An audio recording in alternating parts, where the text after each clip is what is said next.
I was nearly knocked off my feet when the mortar shell hit the battlefield I was running across. My base was still at least a quarter mile away, and I had to get back with the intel I gathered on my recon mission. Just then, my leg was caught by something. I looked down. It was another soldier. He took the full blast from the mortar, and his uniform had been burned to black ash. I picked him up and carried him the rest of the way to the base. When we arrived, I gave them my report. The enemy was closing in, and fast. Good report, but that's not the only thing you brought us, Sergeant. Turns out the soldier you brought in was an enemy messenger, and I want you to get information out of him to stop the incoming attack, by any means necessary. I went down to the soldier's holding cell. He was already strapped to rack for torture. I grabbed a bat covered in barbed wire from the table. I just wanted to scare him. I didn't think I had it in me to hurt this man. Tell me what I want to know, and I'll take this easy on you. Your troops are almost here, and they have to be stopped. He was silent. Fine, if you won't tell me, we'll do this the hard way. I ripped his shirt off and prepared to strike, hoping he would say something before I had to. On his chest was a tattoo of 3 girls' names. I stopped myself. My wife and daughters, he said. I just want to go home to them. I put the bat down. Beating prisoners just wasn't me, and it sure wasn't what I was fighting a war for. I decided to be a human before being a soldier that day. I released the prisoner and helped him escape despite the risk. Before he disappeared into the woods, he turned and said, "Thanks for helping me. Take this in return." He handed me a slip of paper. "If you broadcast this code, it will stop the enemy attack and they'll retreat. Then maybe we can both go back home." The enemy attack had already begun, so I sprinted back to the broadcast tower and sent out the code. The shelling stopped, the enemy retreated, and hundreds of lives were spared.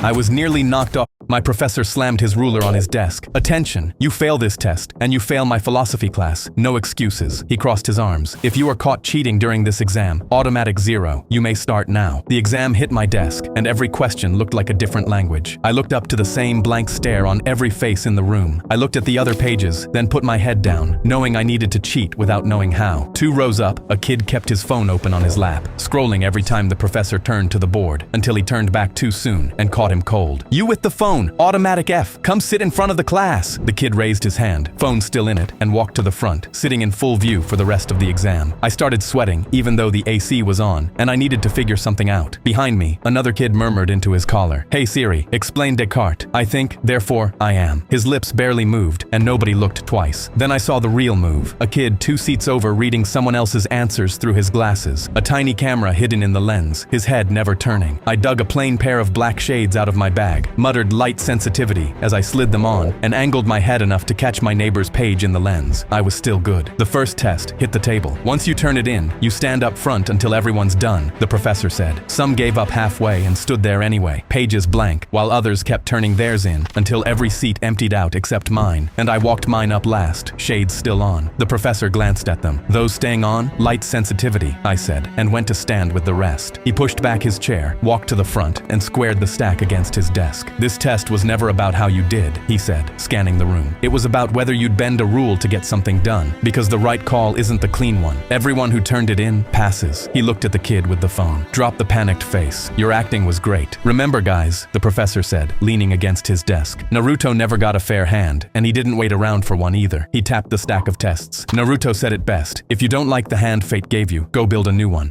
My professor slammed his New year, new goal. When my dad found out he was refereeing my soccer game, he told me in the tunnel, "I'm not playing favorite son, don't expect special treatment." I smiled because I actually wanted a fair game, but then the other team's striker Mason elbowed my ribs in the air, and I fell. But Dad just gave me a yellow card for diving and gave the ball to Mason. I thought he'd just missed the foul, but next time I had the ball, Mason kicked me in the shin. I went down, clutching the already forming bruise, but Dad just shrugged and said, "I told you I'm not playing favorites." That's when Mason whispered in my ear, "I'm gonna injure you and he won't even call it." My blood ran cold, and the rest of the game Mason kicked my calves and dragged my hair. Dad never blew his whistle. I remember seeing the bruises covering my shins and getting so angry I wanted to leave. But then Mason slide tackled so hard I heard a crunch. I instantly dropped and screamed in pain. Sure, my legs were broken, but Dad finally blew his whistle. Foul. He showed Mason a yellow card, and Mason flailed his arms. "That's not a foul. You're only saying that because he's your son." I remember laughing at how stupid that was because he'd been fouling me all game. But then suddenly, I saw saw Mason's dad in the crowd. "You're cheating, ref." He was pointing at my dad. That wasn't a foul. He leapt the barricade and started running towards us with his fists clenched. He punched my dad in the jaw before anyone could react and stood over him. "How's that for a foul? My boy isn't fouling anyone. Stop helping your son." Mason grinned, and when I looked at dad on the ground, I got angry and stood up despite my bones crunching. "Your son's been injuring me all game, you idiot. Don't touch my dad." I shoved Mason's dad in the chest. His eyes went wide, and he cocked his arm back to swing at me. But then security guards tackled him. They dragged him off screaming, while Mason shouted, "Let him go." When dad stood up, he immediately ordered Mason off the pitch. Mason stormed off stomping his cleats. I laughed hard, but then dad turned to me and pulled out a red card. "That's for assaulting a fan. You're out of the game too." My smile dropped.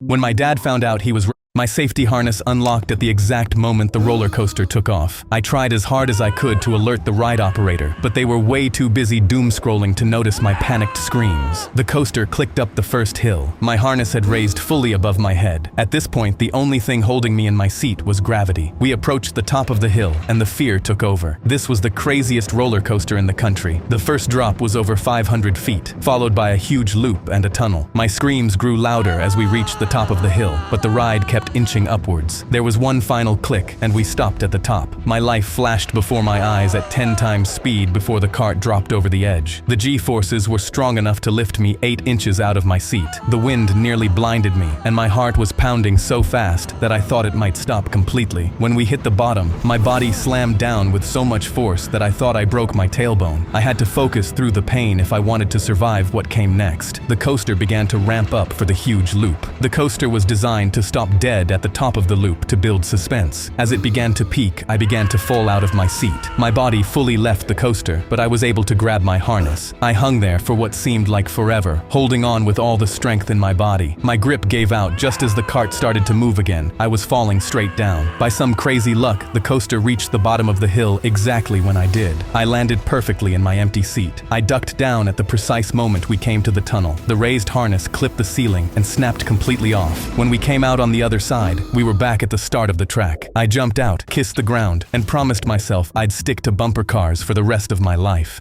My safety harness.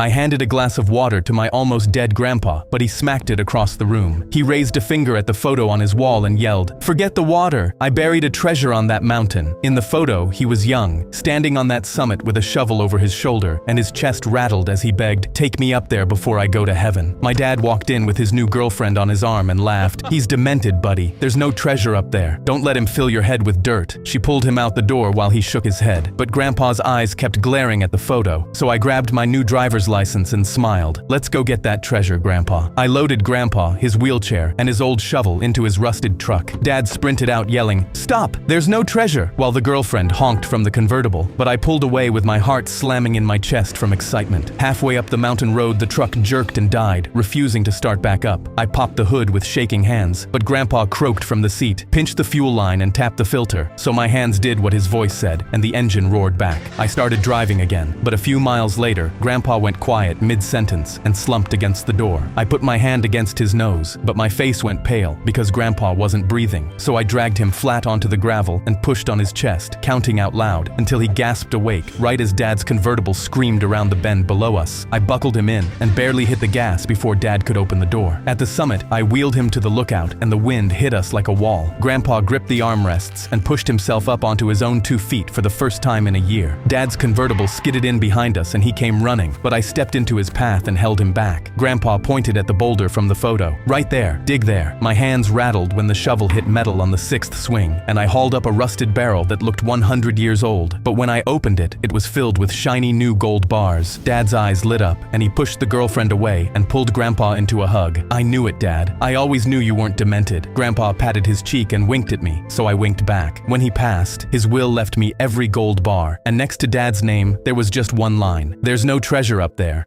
I handed a glass of I woke up to Never Gonna Give You Up by Rick Astley blasting outside my window at 7 a.m., and I jumped out of bed already laughing. I already knew it was my boy Foley because he'd been Rick rolling me every Saturday for 8 years straight. It was the only time I got to see him because he was always working, but this time I grabbed my brand new boombox because today I was finally ready to Rick roll him back. I ran down to the front door still in my boxers and holding the boombox over my head on full volume, but when I opened the door, I froze because there was a kid standing there with Foley's duct taped boombox. Where's Foley? He gripped the handle tighter. He's not here. I'm Theo, his little brother. He told me I had to play this until you came out. My smile died. Where is he? The kid pulled a folded note from his jacket. I thought you knew. I unfolded the note with shaking hands. By the time you're reading this, I'll be gone. I've been battling cancer for 3 years. The Saturdays pranking you were the best part of my week. Sorry I never told you, but take care of my brother for me. 8 years, I thought I was the one getting pranked. Those Saturdays were him holding on. Theo nodded at the boombox in my hand. He said you'd know what to do next. I forced back my tears, raised the boombox over my head, and pressed play.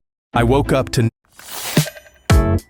I bought a used laptop at a pawn shop, and when I set it up, I found a folder on the desktop called Help Me. I figured it was junk left behind by the last owner and deleted it, but when I looked back at the desktop, it was there again. I wiped the entire hard drive and reinstalled the operating system, but when the laptop finally rebooted, the folder was still there. My stomach dropped and I stared at it for a long moment, then I opened it. There were 214 photos in the folder, and the first dozen were completely normal. The photos were of a girl around my age with curly hair and a gap in her teeth, taking selfies in a bathroom mirror, or laughing with friends at a school dance. When I saw the 8th photo, another bathroom mirror selfie, the hair on my arm stood up because it looked like there was a dark, person-sized shape standing against the wall behind her. I told myself it was a shadow and kept scrolling, but a few photos later, she was at a park, and the same shape was standing half-hidden behind a tree in the background, while she crouched petting her dog, completely unaware it was there. In photo 23, it had stepped out from behind the tree. My hands started shaking, and I almost put the laptop down for good, but I kept scrolling anyway. In each photo, the figure was getting closer to the girl. The final photo was another mirror selfie, and this time the shape stood directly behind her, close enough to breathe on her neck if it had a mouth. It took 20 minutes of reverse image searching to find out her obituary. Her name was Violet. She was 16, and 6 months ago, she had died in a freak accident at her home. The last photo in that folder was dated the day before she died. My hands were shaking as I ran outside, got in my car, and drove to the address in the obituary. I could not be the only living person who knew what was going on. A woman with the same dark curly hair as Violet opened the door. Can I help you?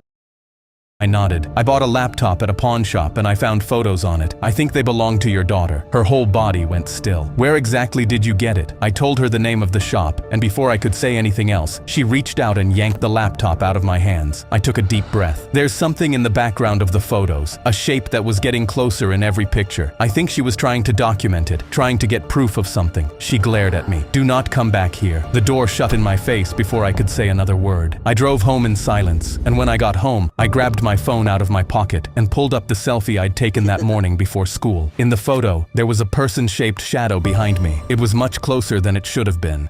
I bought a used laptop. While serving in Iraq, Colonel Sanders called me into his tent and slid a picture of a man with a beard across his desk. I set down my sniper rifle and picked it up. This man's forces took out our entire Unit 12A. We need him taken care of. My stomach dropped so hard the picture fell from my hands. Unit 12A was my unit. It had all my best friends. The only reason I didn't go with them on their mission is because I was the sniper. I nodded slowly and stepped out of the tent with shaking legs. I pulled out my binoculars and looked in the distance, scoping the camp my target was. I could see him hovering over a map and clenched my jaw. Easy work. I slowly walked to my barracks and started getting into my sniper camouflage gear. Tears fell from my eyes as I gripped the framed elementary photos of me and my friends from our unit. We'd grown up together and enlisted together, and I was about to take revenge. But just as I grabbed my sniper rifle, Colonel Sanders walked in. Change of plans. The target has relocated and you must stand down. That's a direct order. He marched out before I could respond, and I walked out of my tent feeling so crushed I was almost crying. Finding targets after relocation can take months, but when I pulled out my binoculars, I couldn't believe what I saw. The target was still right there, in the exact same position. I told Colonel Sanders and tried to hand him my binoculars, but he got in my face. Stand down. That's a direct order. You either listen or you'll leave on a dishonorable discharge. Something felt seriously wrong in my gut when he said that. So that night I got in my gear, kissed the necklace my friends gave me, and snuck out. Colonel Sanders' tent was right there, and I knew if he saw me, I was screwed. I wasn't sure if I could do this, but through my binoculars, the target was still there. I started slowly slowly shuffling into position, and 2 hours later, I was lying in the bushes, 1.1 miles away from the target, just close enough. I looked through the scope, and my heart stopped in my throat. Colonel Sanders was right there, shaking hands and laughing with the target, drawing on a map of the battleground my friends died on. I realized Colonel Sanders was the reason my friends were dead. Tears filled my eyes, and my hands shook for the first time in years as I placed them on the trigger. Then I put the colonel's chest in the center of my crosshair. This is for my friends. I took a deep breath and pulled the trigger. Colonel Sanders was fried chicken.